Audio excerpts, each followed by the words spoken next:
네, 지금 소개받은 김성욱 기자라고 합니다. 오늘 제가 보고 드릴 내용은 김동길 박사님과 조갑재 선생님 강연에 앞서서 왜 국민행동본부가 이러한 행사를 하게 됐는지에 대한 이 취지 설명이라고 볼 수가 있습니다. 이 대한민국의 법치와 질서가 어느 정도로 파괴되고 있는지 여기에 대한 실태 위주로 이 간단한 브리핑을 드리도록 하겠습니다. 제가 이 브리핑을 드리고 아마 이 조갑재 선생님께서는 여기에 대한 대안을 말씀해 주실 거고, 김동길 박사님은 이어서 이 대한민국이 어렵지 않고 비전이 있다라는 것을 결론적으로 아마 말씀드려 주실 겁니다.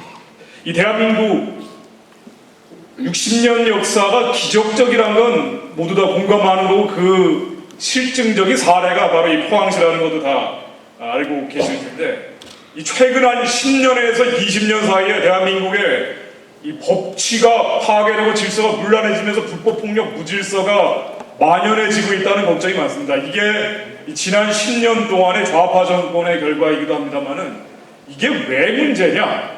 단적으로 얘기하면 이렇습니다. 더 심각한 문제도 있겠지만은 우리가 데이터상으로 볼 수 있는 것이 대한민국의 법치와 질서가 얼마나 잘 안 지켜지고 있느냐.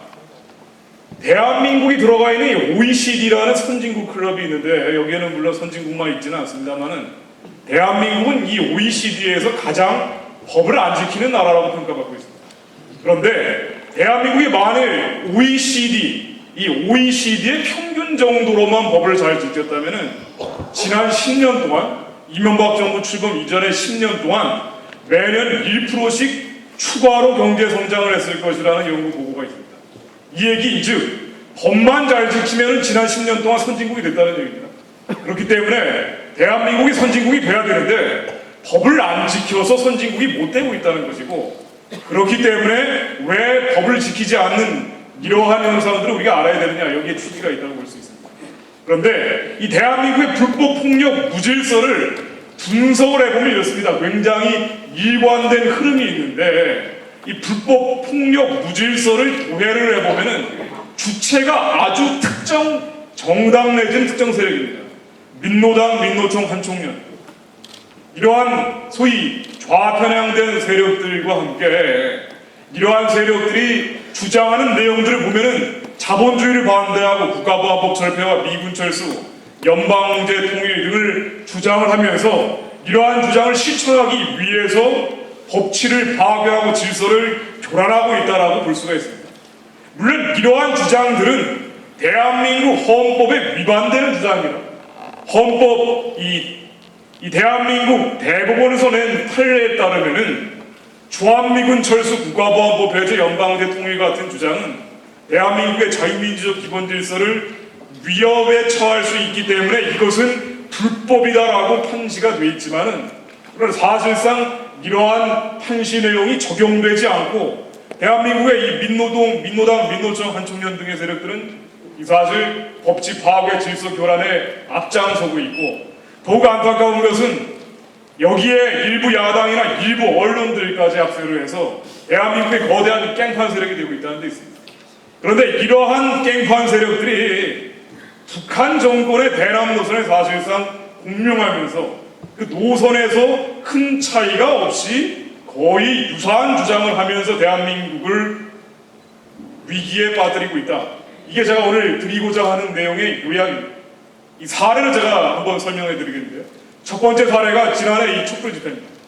이 지난해 1년 전의 사건이지만은 제가 좀 전에 말씀드린 불법폭력 무질서의 도해, 여기에 대한 설명이 정확히 적용되는 사례라고 볼 수가 있는데, 지난해 미국산 쇠고기 수입 반대라는 이 사실상 절대적으로 안전한 게 미국산 쇠고기라고 볼 수가 있는데, 왜냐, 미국산 쇠고기 먹고 인간광합병 걸린 사람이 인류 역사상 한 명도 없습니다.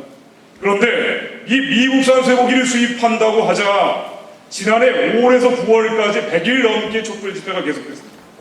원인이 됐던 것은 지난해 4월 29일 PD 수첩, 1년이 지난 다음에 검찰이 수사를 해보니까 30군데를 왜곡 날조 우역, 한마디로 조작했다라고 나왔는데, 이 MBC가 기득권을 지키기 위해서 광우병 위험을 극도로 과장해서 보도를 하고, 문제는 제가 아까 말씀드린 것처럼 이러한 언론의 과장, 왜곡, 날조, 오역 방송이 나오자 이 정부, 이명박 정부에 대한 반감에서 시작된 것이겠습니다만, 이러한 과장 보도가 나오자 북한 정권과 대한민국의 소위 좌파 세력, 친북 세력, 좌경 세력들이 적극적으로 이것을 반정부, 반체제 운동으로 치환을 시킵니다. 전환을 시킵니다.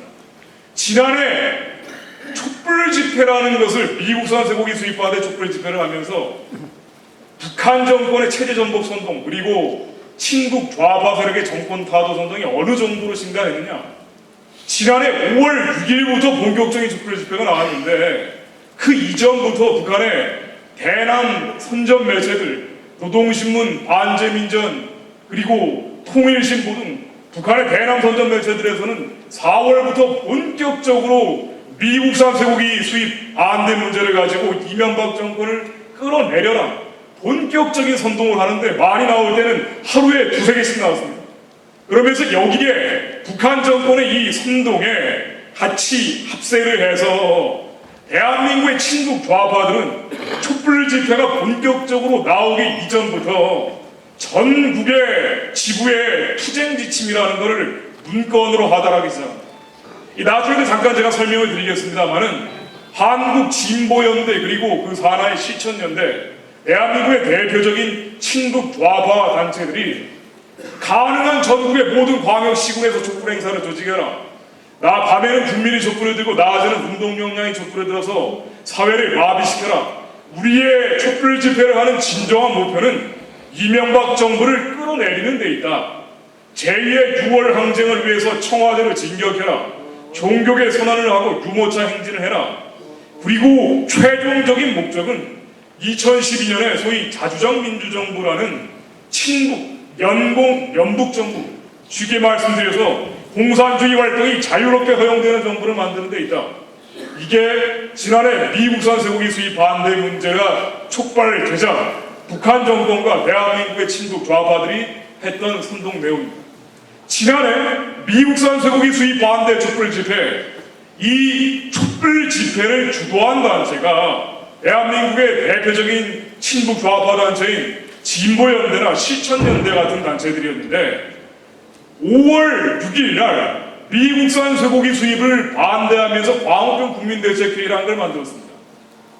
1600개 시민사회단체가 결집을 했다라고 하면서 촛불 집회를 점화했지만, 실제로 5월 6일 출범할 때 모습을 보면은 한국진보연대라는 단체, 한국진보연대라는 대한민국의 대표적인 친북 좌파 단체가 주도를 했고, 여기에 대표를 지는 참가단체, 참관단체 대표들이 이 빨간 박스 안에 친 것과 마찬가지로 주도를 하기 시작합니다.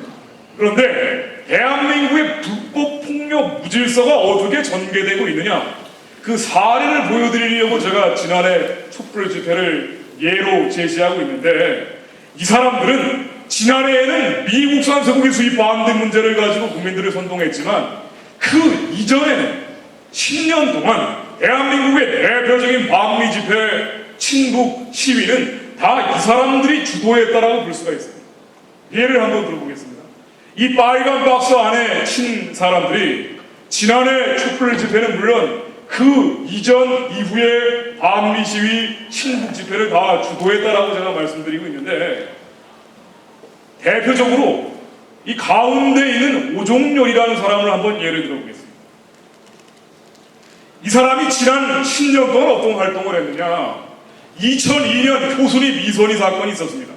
이때 대한민국의 반미 집회가 본격적으로 나오기 시작한 첫 번째 이벤트라고 볼 수가 있는데, 이때 여중생 범대라는 걸 만들어서 전국적인 반미 시위 친북 집회를 했습니다. 이때 여중생 범대의 대표가 바로 오종렬 씨고요. 집회에 앞서서 성조기에 불을 태우고 여기에 자극받은 시민들이 시청 앞에서 성조기를 찢는 모습입니다. 2005년 9월에 메가드 동상을 파괴한다고 하면서 인천에 있는 자유공원에 메가드 동상이 있죠. 이 메가드 때문에 대한민국이 적화 통일되지 않았다라고 하면서 메가드 동상을 끌어내리자는 폭동이 있었습니다. 이때 인천의 자유공원에 달려가 버린